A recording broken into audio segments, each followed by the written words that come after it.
सम्पूर्णमा जय श्री कृष्ण, जय श्री राधे राधे, ओम नमः शिवाय, हर हर महादेव।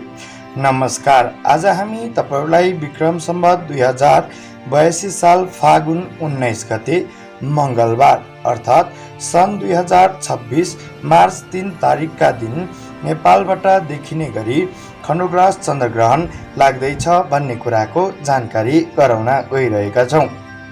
यो चन्द्रग्रहण चन्द्रमा नउदाउँदै सुरु हुने र ग्रहण लागेकै अवस्थामा चन्द्रमा उदाउने विशेष चन्द्रग्रहण रहेको छ।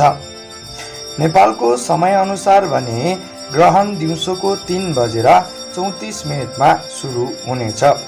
काठमाडौँमा भने चन्द्रोदय साँझ 6:03 हुनेछ र ग्रहण मोक्ष भने साँझ 7:02 हुनेछ।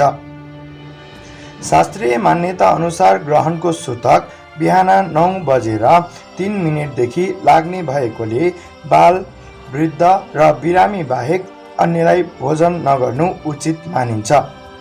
ग्रहणको समयमा बालबालिका, वृद्ध र आतुरी व्यक्तिहरूलाई घर बाहिर ननिस्किनु उत्तम हुन्छ।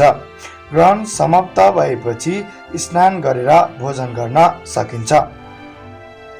यो चन्द्रग्रहण नेपाल, भारत, अस्ट्रेलिया, एसिया र उत्तर अमेरिकाको पश्चिमी भागबाट देख्न सकिनेछ।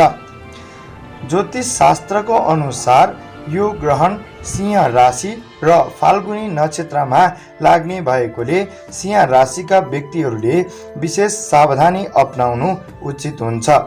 मिथुन, तुला, वृश्चिक र मीन राशिको लागि भने यो ग्रहण शुभ मानिएको छ। ग्रहणको समयमा भगवानको नाम स्मरण, जप र ध्यान गर्नु अत्यन्त फलदायी मानिन्छ। ओम सोमनाथाय नमो नमः। ओम सोमनाथाय नमो नमः। धन्यवाद।